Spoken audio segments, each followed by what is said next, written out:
Welcome to another edition of Mic Checka, where I talk to dope people doing dope things. I got somebody that's on the line that I know for a long time. Rashida is one of my folks. Like, she's one of my people, man. I was so sad when she left the city, but she had to innovate and elevate and do some better things. Do you remember when I met you? I know it wasn't at one of your parties. You already know. I remember you were like, hey. So, because nobody knew who really was doing our parties at first, because we wasn't like cats out there like, yo, Right. this is my, like we weren't the stereotypical promoters like popping the bottles and shaking them on people. And you be like, Right. oh, that's a dude over in the corner sitting there laughing with somebody. That's how we Right. were. Um, Yep. and she is she does credit repair, but she doesn't do that. But she's actually transitioned to something even doper, and actually creating a lane for herself as a financial advisor for your credit and the way your financial plan goes. A little bit different, like on a financial advisor, quote unquote, where you get your Series 6, Series 7. More about what's Yeah. your plan for how you're gonna set up your money for you to pay off bills for you for your future, not just your investments. And I really love her story. I mean, I remember here's a few years ago you did the video talking about your story with your credit and how you got it back on track. And I was like, yo, when I grow up, I'm gonna get her on my podcast when I get some stuff going. And here we are because I done built out some more stuff. Yeah. And Rashida, thank you for coming on my checker. I appreciate you coming on so much. Thank you for having me. I'm proud of you, man. Like you, no, Daryl, you was there when we were at Blogging While Brown Yep. at Harlem. And Yep. that is the time. So I had already moved to Dallas. And that was the time that I was in that room and I told my story about how I accumulated like 100K in student Mm-hmm. loan debt. And I And was I like, was, hold on, I know her. I didn't know that. yeah, yes. And they was like, sis, like this needs to be your business. You don't need to be talking about like navigating corporate America. Like this is your business. And that's literally those next few months, because that was in June of 2014. So Yep. 2015 is when I launched my website, RashidaSThomas.com. And I was literally just talking about, how to manage and work to pay off your student loan debt. But in 2018 is when I met with a business coach and kind of shifted and was like, yo, this is more than just student loan debt. Like, this is like talking about your money mindset, talking about some generational healing that needs to be going on. Like, it's levels to this, and it's something that I wanted to talk about because so often people just be like, oh, to manage your finances, you just got to do budgeting and investing and all this kind of stuff. But people not talking about the money mindset piece. Like Mm. you have to be in a place of talking about abundance and not coming from a place of lack. And a lot of people don't understand, and this is something that I had to learn in my own journey of improving my money mindset and my relationship with money. Is like that stuff starts in your household when you growing up as a kid. Like how your parents or whomever raised you, how they talked about money, how that experience was, that translates into how your experience is going to be with your finances as an adult. So we have to work to unlearn any of those negative behaviors that have been inherited in our childhood and work to cultivate more positive relationship with money. And like that's key. Like before I can talk to you about your numbers, like we got to address this money mindset at first, because you have to have the belief that you're going to be wealthy. Mm. So Like it's you like have to it's like have life coaching with finance coaching and financing together. basically, basically, because it's real. Like I have a client and we had a session and I was able to connect some things for her. And she was like, man, this like feels like financial therapy. And it is like in my own journey, like me getting to a place where looking like, shit, like I got all these student loans. And then to taking action though, it took me about 2 to 3 years. Damn. And it was all mindset. Like I just was not at a place and ready to address it when I already was aware of what was going on. And it's real. And like a lot of people are just not talking about the steps. Like, okay, I know how much I got, but I'm not really ready to address it. I'm not really ready to give up this lifestyle that's low key not sustaining anyway. And I'm not ready to give that up yet, and kind of temporarily make some sacrifices so I can really start paying off this debt. It's hard. Yeah. It's hard, like for real, but it can be done.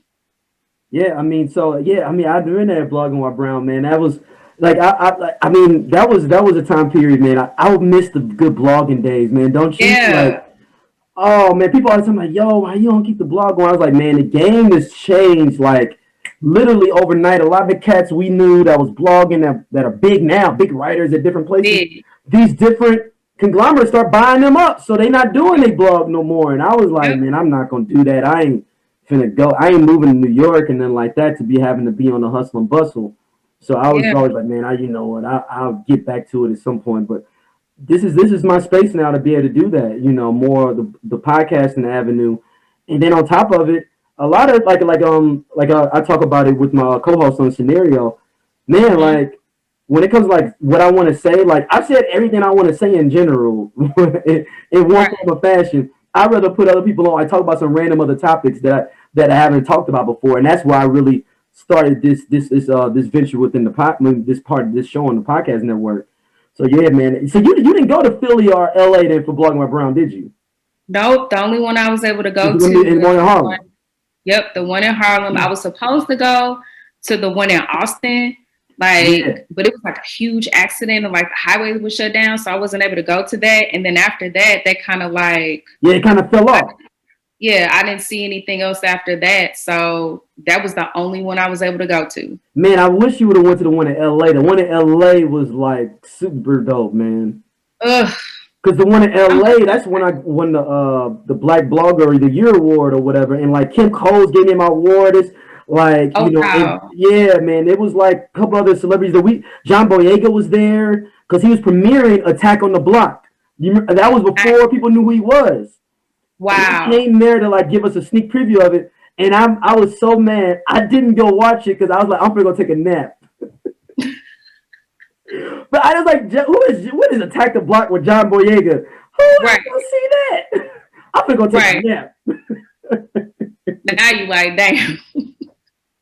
And it's a video of I mean, there's somewhere, man. Somebody was I guess a video of me at Broadway Brown, and it was like I'm still somewhat shy when it comes to like video cameras like that. So like they were talking to me about my blog and stuff, and I wouldn't look directly in the camera, and and somebody was saying, telling me like that Snoop did that for a long time too. That like if you Really? look back at the early Snoop, he never looked in the camera because Wow. he was that shy or whatever. And Wow. then so I started, especially when I do the podcast before, it's like I was with my boys, like we all rapping. I just couldn't look directly into the camera, man. And I looked at it and I was like, damn, I keep looking down. I keep looking down. Like, I keep laughing, you know. It's hard.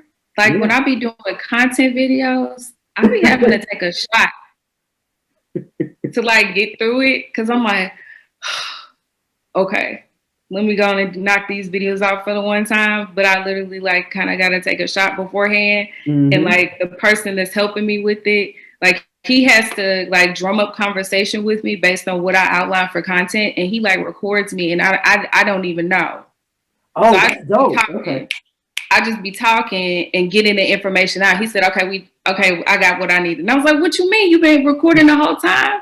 He was like, yeah, I have to do that with you, or you gonna be struggling. We're gonna be here all day. And I said, that's fine. That's real. That's real. So let's go at the beginning. Let's start with your story. What were you from Yeah. St. Louis? What part of St. Louis are you from? I'm North County. I'm a county brownie. Oh snap, the county brownie. I'm You a what county part? brownie. What part of North County? Florissant, so 367 and Parker So you Road. went to Hazelwood East. Did. Did. Hazelwood East. You know the I product. did. So were you in the transitional Hazelwood East or the full on Hazelwood East? That's two Wait, different. what you mean? What you mean transition? Well, no, you know what? Hazelwood East been transitioning since '95, so you was in part of that. No, you're not gonna talk about my high school like that. No, it has been. Yo, Hazelwood East been black as hell since '96, '95. Facts. And it still was when I was there. I think it started to transition like when my sister was there. That's when Mm-hmm. it kind of really started to transition. So I was there when it was pretty black. So how many black people was at your school at that time? It was a lot. And like Really? I went to Mizzou and it was a culture shock when I went to Mizzou. Because I was like, what is this? Like, what? What? I was confused. It was a culture shock for me when I started walking on that campus. And then I was in the meteorology program. Like, hold on. You were in the meteorology program? Yes, I got my undergrad degree in soil, environmental, and atmospheric sciences. Yes. I know. What? Yes. Man, you're not doing that now. No, but like weather still excites me. I just didn't want to do it full time. Like my research that I did on thunder snow is still out on these internet streets. Like I'm gonna introduce my boy Brad. He's a meteorologist fully. He's got like a PhD in it and teaching at Florida State. Nice. With my boy from college. Undergrad. What? So hold on. So you at Mizzou for meteorology. And then what did you? So then you moved back to St. Louis. Then what career path did you go in coming back to St. Louis? What did I do? So I was in banking. So I started finance, like working. Hold on. They hired you with a meteorology degree in banking? Yep. Then I was working at Edward Jones temporarily in like the market crash because I was researching stocks. And so that's how I started getting my finance background and started getting exposure to like these wealth building tools and these investment tools with working as a personal banker, talking to the investment advisors, then working at Edward Jones. So I learned how to research stocks there. So you got a Series 7? You got a Series 7?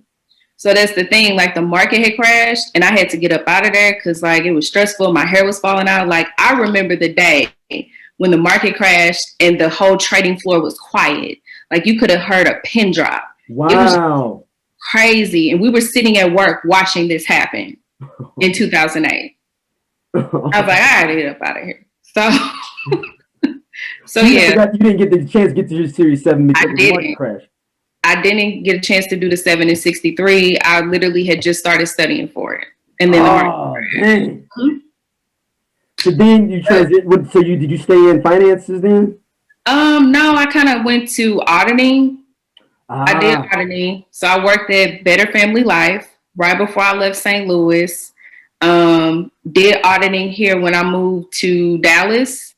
And then now I'm at GM Financial full time doing enterprise project management. And so I've been 5.5 years.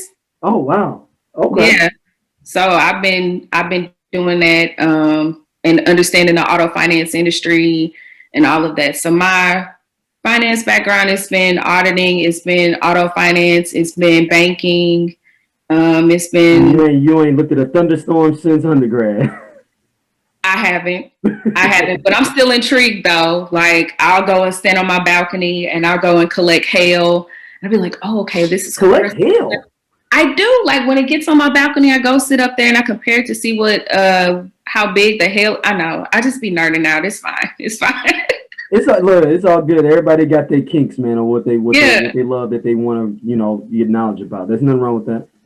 Yeah. So let's start your story of how you got to where you were. I mean, I heard your story at Blog More Brown. Yeah. But, tell your story for all my listeners and everything. Yeah. So I started accumulating student loan debt when I was at Mizzou.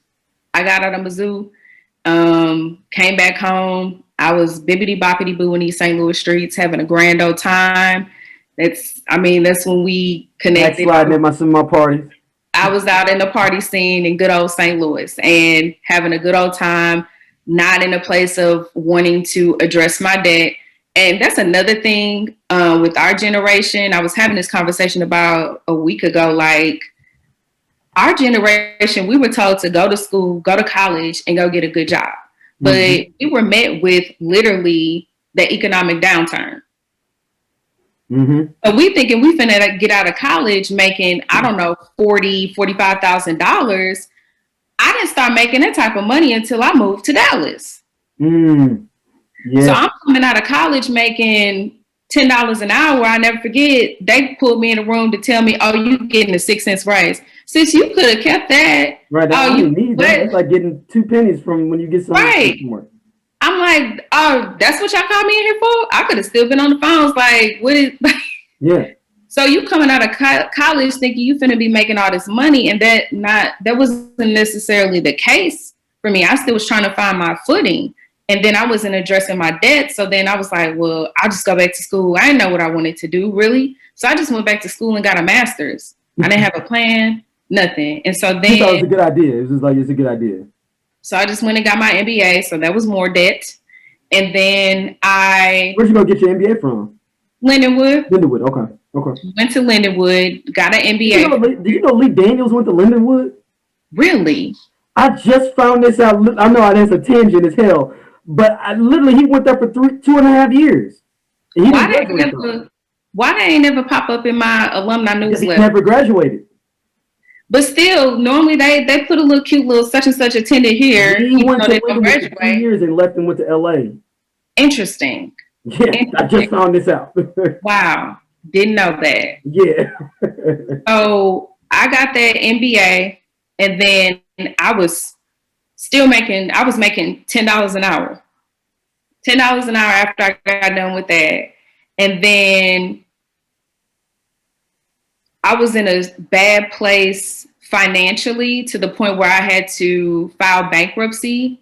Damn. And because I got in the game of dealing with those high interest loans.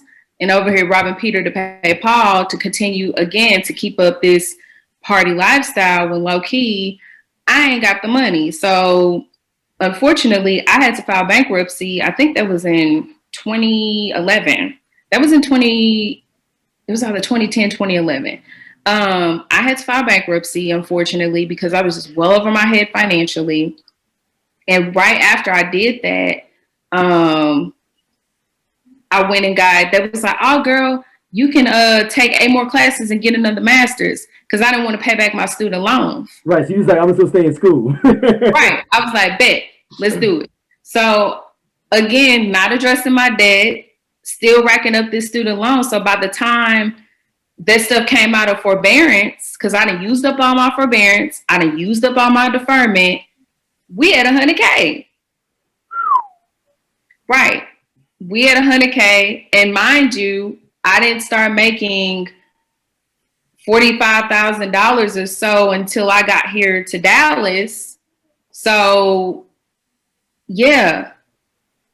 And so after that, I went to Blogging While Brown in 2014, told my story. They was like, girl, you need to start telling your story more. You need to start helping people just about how to manage it and how to work to pay it off. And so that's how I really got started with blogging for my website, RashidaSThomas.com. I started speaking, but then I also wanted to further educate myself. So I got certified as a financial education instructor. And then I got certified as a credit consultant so that I could be able to be certified to repair credit.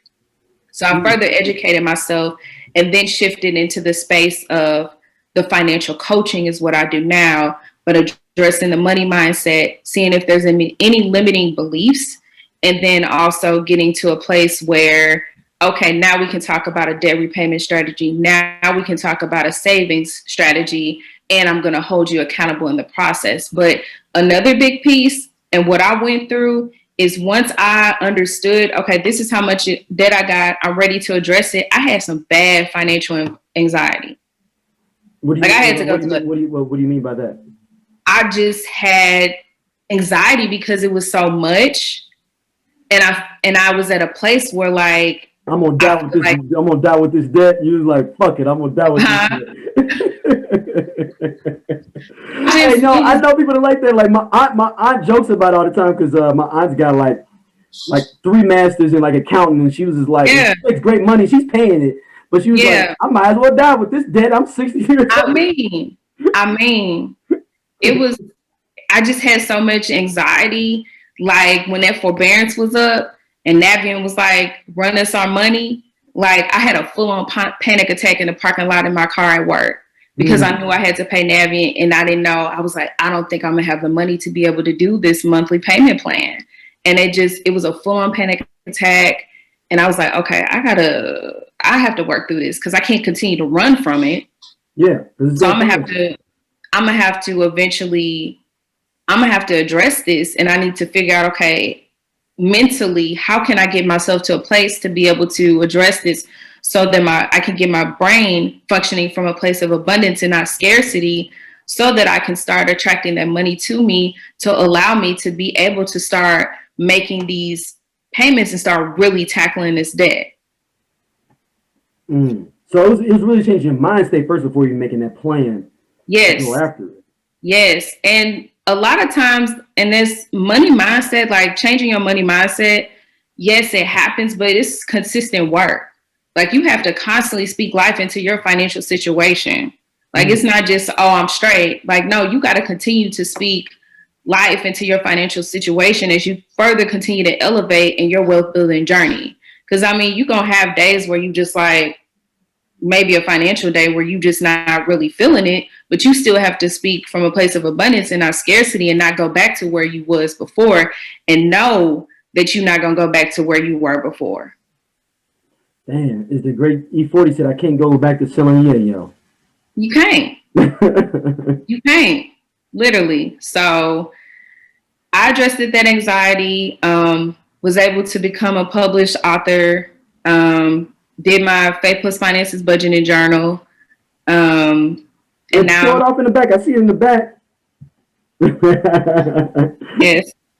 So was able to do that. And then now I'm just doing the financial coaching with clients and whatnot. What do you think is the biggest mistake people make when they're trying to get their stuff together and get their financial, capabilities together? Their belief system. Like go ahead.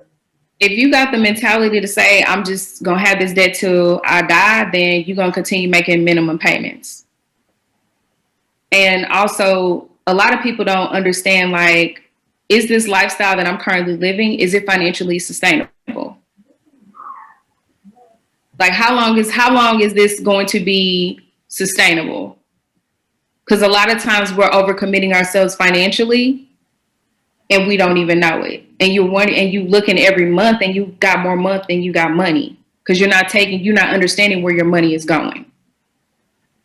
I always misunderstood. I was like, man, like we all make the same amount of money. How are you doing more than me? Like when we out, you'd be like, I mean, I know, we ain't too far off, but yo, you out here doing it. Yeah. Yeah. And then they make you question yourself, like, am I not making enough money or something? Then you realize, like, oh, okay, I'm not spending my money like that. And you got to stay in your own financial lane.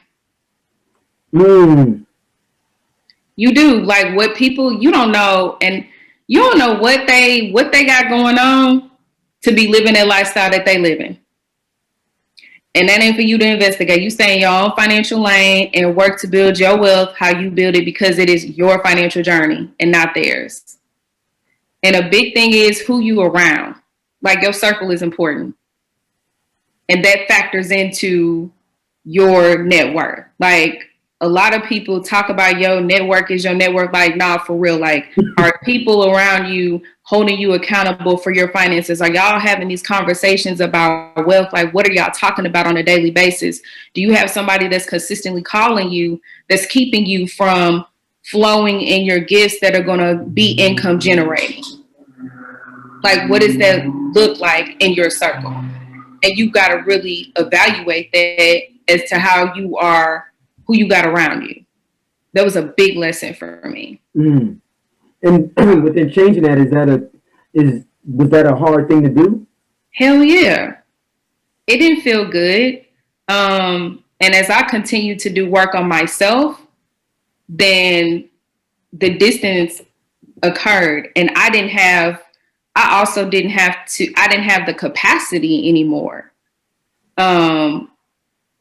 That's just another thing. And I didn't have to feel bad about it, because I had to go and put myself first because I didn't have the capacity, unfortunately. So you just got to be mindful about like who is around you. Are they speaking life into your financial situation? Are they coming from a place of positivity? Are they going to hold you accountable? I mean, you gotta evaluate that stuff as you further elevate. What's something that someone would do that's not a good person caretaker around you for financial? Like what is like a red flag of like something somebody would do where you would be like, oh man, they really trying to like, is it like, yo, G, I got a table at Sendigas. Hey, don't get me wrong, a table. I mean, if you a table, But I mean, but our minimum is 5 bottles each. I mean, and people be like, stuff is expensive, and I'll be like, expensive is relative based Yeah, on how you interpret it, you know. yeah. And that's another thing. Like, when you are addressing your debt, you don't have to live in lack just because you're addressing your debt. Like, you can still have a good time and still enjoy life while you're still paying off debt. Like, you don't have to be sitting at home eating turkey sandwiches and ramen noodle every day. Like, no, that doesn't have to be life. If you want to go out and you want to have a good time and y'all want to get a section and y'all go in, cool.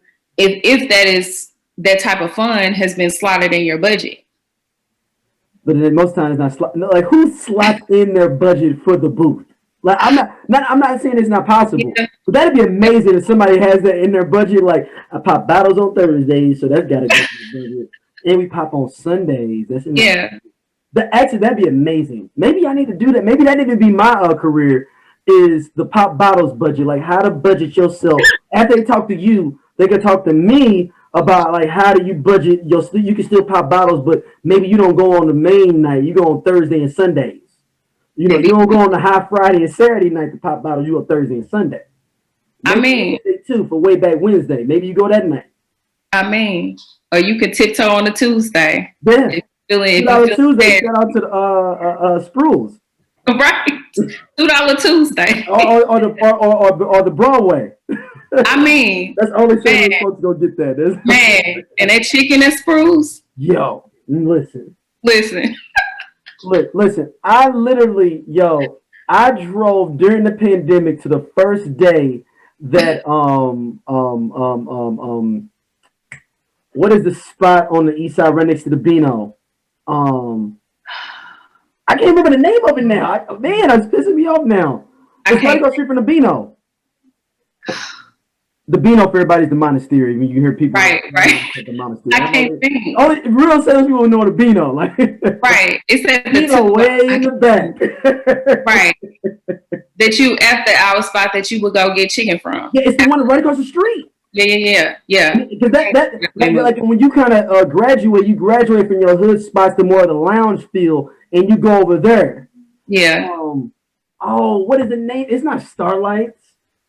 Oh man, I know people from East St. Like, you better represent my spot. How you from the Lord? I don't remember it. Oh I man, can't remember. but they have the Fires wings, the Fires fried shrimp, the Fires okra, like whatever you want. They got, and on the low, Bottoms Up got good food too. If you want to be on that part of the East Side, I would go there to go get food. To Bottoms Up and Wood. Yeah, sure did. You make that trip over to Brooklyn, Illinois. Sure did, and didn't feel a way about it at all. Look, it's so crazy. The East St. Louis is so known nationwide. Friends of mine from college that come visit me, like, yo, I gotta go to the Pink Slip. Like, I was like, they touch down on a flight, like, yo, I know we going out, we going to do some banquet shit and some house, some stuff at your little parties, but when we side, I need to go over there and see what everybody's talking about. You gotta go to the Slip. Gotta go to the Slip or Bottoms Up. Back to the Soft Touch. I don't remember. Ooh, Soft Touch. I do. I remember Soft Touch. That's we showing our age too, because nobody you gotta be in your 30s, almost in your 40s. Right. Yeah. No, so like having fun, like Darryl, like that's part of your fun account. So like after all them bills is paid. Well, my fun account is like $17.50. Normally my budget is $1,750 for this bottle section. but now I'm down to 1750 after I looked at my budget. Just understand that situation is temporary. And I got a lady. And you got a lady? As a great Bill Cosby on this, remember on the Cosby Show when he was with Theo talking about finances, and he was like, I just be a bus driver, and he had all that money. He's like, I have $300 left for every month. He's like, you gonna have a woman? He's like, for sure. Right, took that money quick. What if I got a lady and it's 1750? I got a month now after that. I got a lady too, and she expensive because I already been popping bottles every since I met her. You gonna have to have that discussion. Dang, I'm gonna lose her. And that ain't for you then in that season that you win. There you go. That's what I want you to get to. That's what I want you to get to. It ain't your season. If that's what you got left over after all your bills are paid and it's discretionary and you in a place where you're temporarily like, this is what it looks like. And that's the thing, understanding that it's temporarily, then you just gonna have to dial back a little bit. I mean, that's something I had to do. I had to sit my ass down. As the great Chris Rock said, women can't go backwards financially. Men can't go backwards sexually. So I don't, you're just going to lose that woman, fellas. I'm just letting you know that if you're going to take that financial journey, just go ahead and give her the deuces. I mean, from experience, y'all. And if she's not, if y'all are not aligned with that, no, and that shows somebody true colors for real on a bigger level. Man or woman or whatever it may be. That shows their true colors a lot. It's some weird thing. I'm actually developing this new concept from the Godfather to go with this financial thing. And not this financial, this when you're changing something up and you're trying to move somewhere differently. You've seen the Godfather before, right? I have, but it's been many moons, Darryl. Okay. So if you give me some quotes, it'd be looking like listeners. The Godfather, there is a scene in the Godfather. Michael takes over the family from Vito. Michael takes the consigliere away from the former consigliere. And he says to, and Vito comes over and says to the former consigliere, I can't remember his name now, it's just escaping me, but, and it's sad that I'm coming to this concept, can't remember his name, but he says, you're not a wartime consigliere, meaning you ain't ready for what we got to do to move forward. So we're going to have to place you somewhere else because you're only good enough and able to enhance the good time. Yep. You know what I'm saying? Now, it can be the opposite too. Some people only want to be only can be good when you went down in the dumps. When things are good, they're trying to find out something wrong so they can insert themselves too. So it can be the opposite way as well, where they're like, man, you're doing well. Like, well, where's my life with you? You're doing so well doing this. So they may be a wartime consigliere. So you get to find out where your person is in this journey of your finances, is what I'm saying, fellas. I'm talking to fellas because that's the only thing I know. Or women dating women, whatever it is. Yeah. I just, also, we need multiple streams of income. That is helping accelerate. That's getting kind of, like, I feel everybody says that, but nobody don't live that, if that makes sense. I hear you. You hear that? Everybody got an LLC now, but ain't nobody putting up. Everybody got a website, but you ain't moving no units. You ain't really pushing your product. You ain't really grinding. That's real. Like when I started, I was doing something. I had my regular job, but I would go and I would work at something that was kind of mindless for me, like working at, doing front desk at like Massage Envy that I knew wasn't going to be stressful. Right, and I could do some other shit at the same time. Exactly, and I was doing that while I was working 2 jobs, and I was in grad school. Wouldn't recommend, but yeah. But I mean, and even with my business now, like I just last year started saying, okay, I'm not looking for this to be a side hustle anymore. This is a for real bit. Like this is a business, and I mean, I filed my LLC years ago. But I'm like, I need to start, okay, this is a business. What is this going to look like?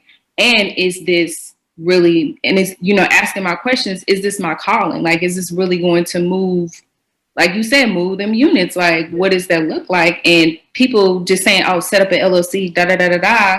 Like you just this is not Field of Dreams. If you just build it, Right. it's gonna come. Like I just gonna get LLC, then people gonna show up. Like that ain't for everybody. There's other ways that you can do if you're not trying to rent out houses and things of that nature. Then you can invest in pools of, ETFs and whatnot that are real estate based or real estate investment. REITs or anything Yeah, like REITs that. and all that. It's something for everybody. For Yeah. us to be able to build the wealth, you just got to figure out what your path is. And it may not just be necessarily the entrepreneur piece, but it's money out there that we can get that'll allow us to continue on the wealth building journey. And a lot of people think that wealth is just related to money, and it's not. Wealth is about, for me, wealth, and it came clear to me what it looks like. It's freedom. It's what I say yes to, is what I say no to, time freedom, how I can advocate for my health. Like all of that stuff is tied to wealth. It's not just tied to just money. It's like, can I get up and, to me, like, can I get up and go if I want to go, if stuff was open? Mm-hmm. Oh, I want to take a last open though, Rashida. Everything's open where you at. That's fine. I'm just saying, no, I mean, it is open where you are, so you can say where I am open. And it's 100, and now it's 100%. So when I tell you this weekend it's going to be on and popping down here. Oh, you think so? Yes. Oh my God. And the weather going to be kind of cute. Oh, I'm going to be in this house, okay? Yeah. I don't want none of that. It's open. He said 100%, no mask. So the governor said that? Yes, that came out today, this afternoon. Oh, that's what you were saying when we started. I didn't understand. I didn't even correlate that was. I didn't even. Yes. So everything open, whatever. It's whatever. It's whatever. Flourish. Yeah. Oh. So yeah. Yo, Texas streets, y'all. Man, good old Texas. I mean, he gotta do. I mean, the power been out. How was your power and everything? Oh, I'm very blessed that my power didn't go out. I just had water issues. I just had water issues. You gonna get some bottled water and figure that out. I'd rather have water. When you turn on that faucet, ain't no water coming out, it hit a little different. Yeah, but I'd rather have that than no electricity.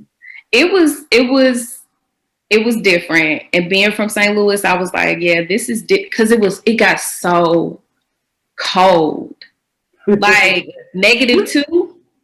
Because what did it get down to? -2. Oh, dang. Okay. Right.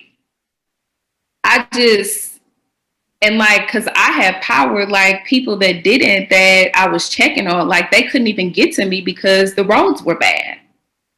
Dang, one of my boys was like that, lives down there. He was saying, shout out to you, B. He does the soccer podcast with me, Just Kicking It.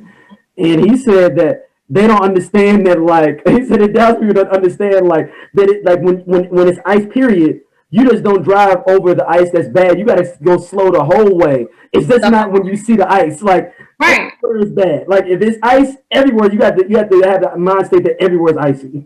Right. Drive slow, homie. Yeah, exactly.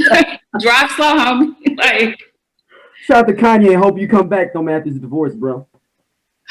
Yeah, we all hope. Oh, man, this album's going to be fire, for the record. Fire. I am back on board with Kanye West now. I am back on board. Already? Oh, that was the thing that was holding me back, was the Kim thing. That was what was holding me back. That was the fork in the road for me and his relationship. Is when like, oh, you gonna take a girl seriously that was on tape? Oh, that's what we do? Oh, we ain't the same type of dude then. No disrespect to any woman. If not, if a woman had somebody put themselves out there that was unbeknownst to them, but not where you just sign on the dotted line with Vivid Video to be able to have your thing be marketed across the world. And you decide to make your queen and all the black women you've been with before that was on point? Stop it. I was out. We'll see, but I would not be surprised if that album do be fire. So what advice would you give to Kanye right now for financial coaching right now? Well, they got a prenup, so Is that? I wonder about that. Is that the Kardashians doing that with the prenup because they knew he was kind of crazy? I don't. You know what? I don't know. Or was somebody smart enough in his family to be like, "Yo, man, you know she's on tape, right?" And I don't know how that went down, but they got a prenup. I hope that young man gets all the help that he is needing. So you know Dub, right? That went to Mizzou, right? You might have been. You know what? You might be too much younger than him because he's 3 years older than me. Yeah, you probably don't know Dub, man. He went to Mizzou, but he's down there. He's a lawyer down there in Dallas, and he always tells me, "Always have a prenup, bro. I don't care. Have a prenup." Please. As your lawyer, I advise you to have a prenup. He had a firm in St. Louis. Yeah. Okay, yeah, I remember. He just moved down there. He just moved down to Dallas. Okay, because I didn't know. He's originally from Dallas, technically. So he's been back and forth for a long time, but he's from Dallas and KC. Okay, I didn't know that yet because I remember he had a firm because I remember. Yeah, he's an alpha too from Mizzou. Yeah, yep. Yeah, you know Dub. Yeah. Yeah.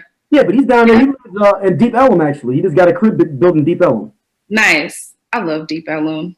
That's I went to the Badu concert there about 2 years ago. So you went to her birthday concert? That was the one. Yeah. Oh that was my birthday weekend. Such a vibe. That's my birthday weekend. Me and her almost share the same birthdays. Such a vibe. Yeah. Oh yeah. You was there? Yeah, I've been able to go. Oh, I went 2 years ago, so it was 2019. No, I think I went back in like 2016. Okay. 17, maybe. Yes, when I went, and it was such a vibe. Such a vibe. What other tips do you have for people when they're like, "Yo, like, what is my first step I need to do to get myself back right? What is like my first step that I need to go to?" Understanding what your current financial situation is. So just to give some tips, like, okay, are there any bills that you are behind on? Like, make a note of that. Understand, okay, how much income do I have for real coming in each paycheck, and writing it out, seeing, okay, what bills am I behind on? What are all the bills that I'm paying? And a lot of people get frustrated with budgets is because they don't factor in their variable expenses. So like how much you spending on takeout, how much you spending on groceries, how much you spending on gas. People don't be factoring in their self-care. Men, haircuts, whatever men's grooming that y'all do.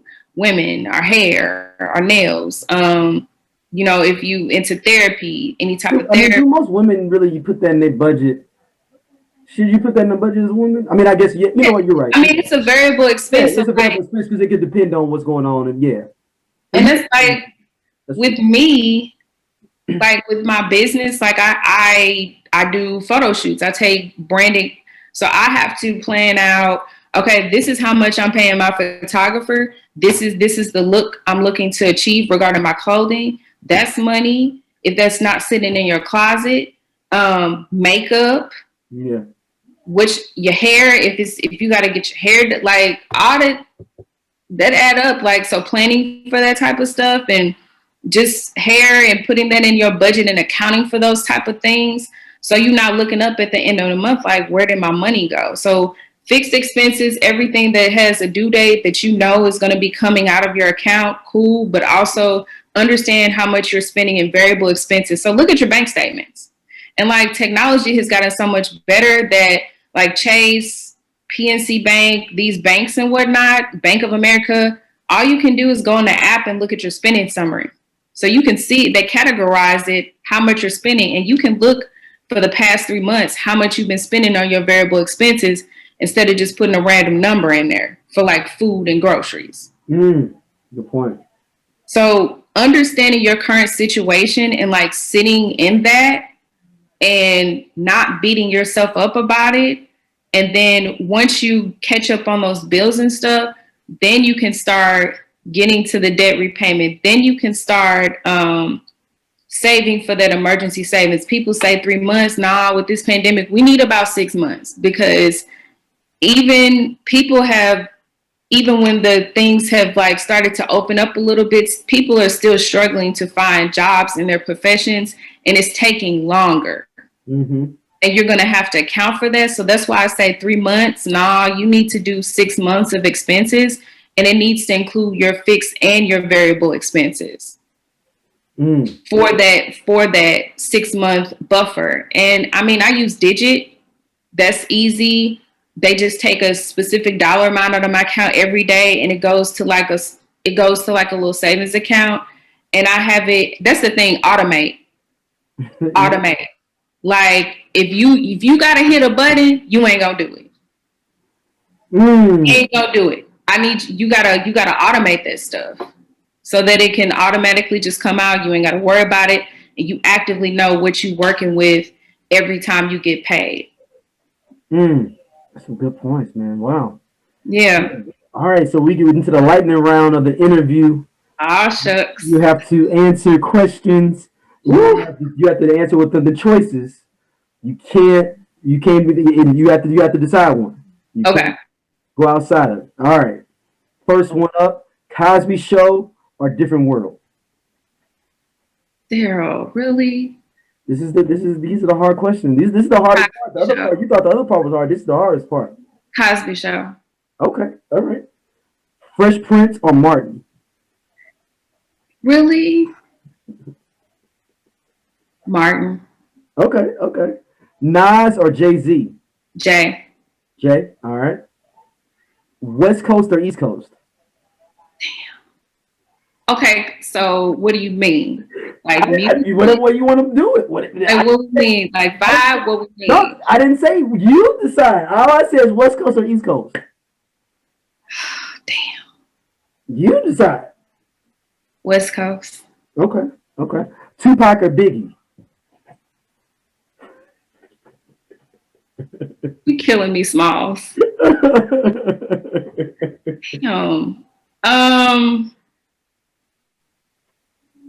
I listen to Biggie. All right. Barack Obama or Martin Luther King? Young Barry. You go Barry? Okay. I'm gonna go with Young Barry. Okay. All right. Next up, this is a triple threat match. Gosh. Boys in the Hood, Menace to Society, or New Jack City. Really? Mm-hmm. Yep.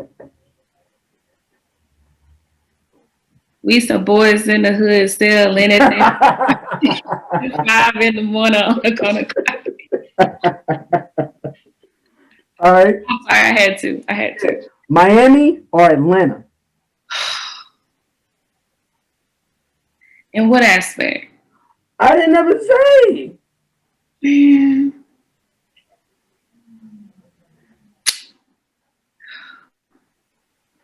Atlanta. Okay. These next few are St. Louis based questions, so these are strictly St. Louis. London and Sons or Mothers?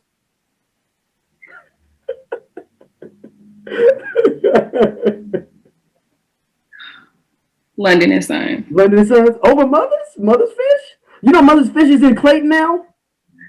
We don't need it. Why? I found out about it because I was on the app and I was just looking for black business month, and I was like, yeah, where's this Mother's Fish at? And I was like, on Foresight.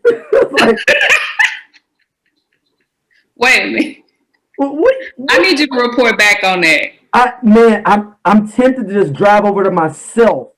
I need you to report back on that. Yeah, I think I am, man, because it's not the first time I've heard somebody like, yo, have you been to the Mother's Fish in Clayton?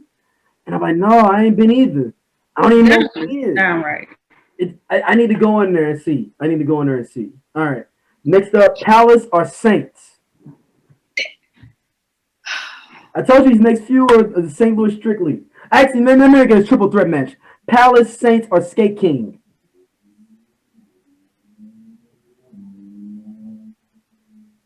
I used to twerk my life away in the Palace. Yeah, you're a North County person. You would say that. I get it. I would, but Saints. But I would mess with Saints though.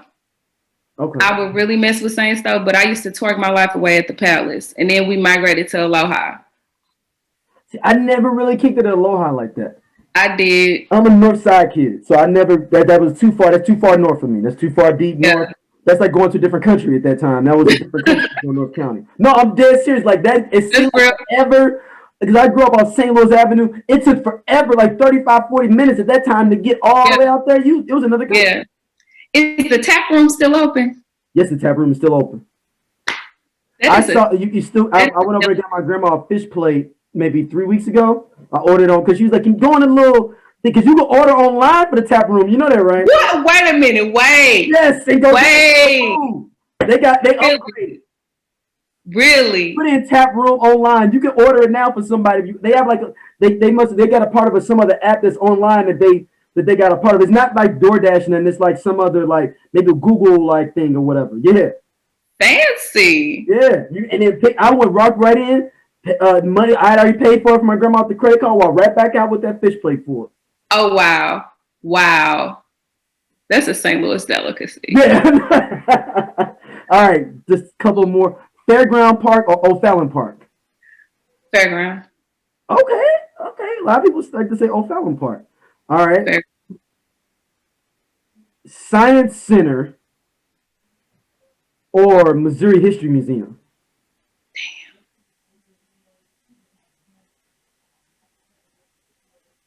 Science Center. Okay.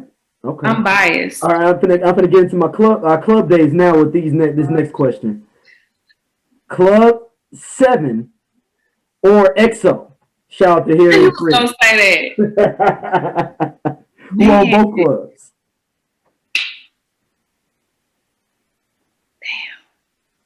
That was like different. Which one do you have the finest memories of? EXO. I'm glad you didn't put in there. What was the loft, and what was the other one? It was close to Union Station. Plush? Yes. Man, listen. Plush? Plush, yeah. Baby. Yeah, man. I like it was crazy. I never went to Plush. What? I never even played because I wasn't living here. I was in New York at the time. So okay. I came back with a girl I was dating at the time, right? She got so drunk the night before we went to what was the little club that was that they used to do Style C Hot at? I don't know if you remember, like what Keenan and all them did. That was on like Locust and like 18th, 17th up in there, around the corner from Pinup Bowl now, or no Flamingo, around the corner from Flamingo. On Locust right there, it was like the little club. They had the little cages that was in there. But they had a downstairs part too. Yeah. I can't think of the name of it. It was on Locust though. I know what you're talking about. Part of Locust though. I know what you're talking about. And she got so drunk in there, she was throwing bottles. Everything came out. She's from New York, so she came with me to St. Louis to visit and hang out. She got so drunk, she went home. I had got a hotel room, fell in the bathroom, busted open her full chin. Fell in there. It was so bad, like literally. People to this day thought I may have put my hands on her because it was that bad. Like she literally got drunk in the bath and fell and hit her chin on the commode and like split it open. Yeah. So she was drunk the whole rest of the day. So we never went to Plush. I was supposed to go out with a whole bunch of the homeboys. I never went because she was sick the whole rest of the next day. Yeah. That's my story. Never going to Plush. That's dreadful. I know. And then people thought when we got back to New York, people thought I had put my hands on her. Oh, you didn't get out there, put your hand. Like, hold on, man. That girl fell in the bathroom and told me she was okay. Literally. Yeah. And her throat wide open. And I was 22, 23 at the time. 23 at the time. So, yeah. I mean, one of my... Right. Rashida, thank you so much for doing this. I appreciate you so much, Rashida. Thank you. Everybody, where can they hit you up at online, all your socials? Where can they hit you up at and contact you for any of your services? So IG Rashida S. Thomas, and my website is RashidaSThomas.com. So hit me up. Rashida S. Thomas on Instagram, mm-hmm. Twitter as well. I really don't be no Twitter. I really just primarily be on IG. Don't be on IG. That's where we hit. You have a Facebook fan page or anything people reach out to, or? Yeah, I have a Facebook page, Rashida S. Period Thomas. Same thing. So they can get you everywhere. Same thing. But yeah, hit me up. Darryl, thank you for this. No. Thank you for doing this. I appreciate you doing this. This was dope. I think people are really gonna get a lot of good knowledge out of this. Hope some people be ring your phone up like, yo, I got $25. I'm supposed to go to the club tonight. I'm in Dallas. I know you. I heard it's open. So I was thinking about going to Diga and everything. No, I heard they got $2. No, they don't have $2 nothing there because I heard it's expensive. But I went to this other spot. What was this spot? I'm trying to think of the other hood spots I've been to in Dallas. No, Diga's not hood though, y'all. But I'm trying to think. It's not. I'm trying to think of some spots I went to that was like, yo, like we rowdy up in here. Oh, I went to a strip club in Fort Worth where it was a chick with one arm. You know what? Dan Trail, man, I know you listen to my podcast. Hit me up. He refuses to tell. He knows. I was with some other people. I told him about it. He refuses to tell me what spot it was, even though he knows what spot it was because he's a professor at TCC over there in Fort Worth. How y'all end up at a strip club? So, like, you bypassed all the Dallas strip clubs. You bypassed. It's a long story. That's a long story about how I got over that way. I ended up going to some other spot, kicking it with some people, and then they were like, yo, let's go to a strip club. And I'm already been sipping. And then, you cool, whatever at that point. And I ended up over there at some spot, and the chick had one arm, and she grabbed my butt, too. And I ain't got no ass either, so she was really trying to get that dough. I ain't got no ass. How did you respond? She was cute, so I was like, oh, snap. And then I looked over to the left, and I was like, man, yo, shorty that I'm not tripping, it's like, and I'm not trying to diss anybody that has any handicap, anything like this, but I thought I was like seeing it wrong. I was like, man, I know I ain't been that drinking that it didn't see nothing there though. So then I saw her go up on stage, and then I saw it, and I was like, oh snap, she got one arm, B. But she wouldn't know, yo. If she put a little mechanical joint on, you would have hollered. People would have hollered at her. People still would holler at her. She was cute. You would still holler at her with one arm. So what was her routine? That's a good question. I kept on just trying to figure out the process of this. I didn't really watch her dancing. I was literally like, how is this possible? So I was watching, but I wasn't watching. And then she was like, she had a nice routine though. But she didn't do a lot on the thing though. But her one arm was strong and it was swole though. Because she was like swinging around with that one arm. It was swole. It was big and Popeye. Yep. Did you say Popeye? Maybe, man, listen. I just was like, yo, if we can get her like one of those mechanical like arms from like James Bond. You know, like the James Bond arm thing, like the little thing you slipping on. Yep. She would have been flying. They put a glove over the top of it. Yeah. Nobody would know. She would have been, because people would be like, yo, she wore this little glove too, and then it goes, like little mechanical crick. Let me quit messing with you, shit about my work stuff. Because we'll do this all day. Yeah, right. Oh God. Thank you, Osu. I appreciate you doing this. Thank you for having me. I appreciate you.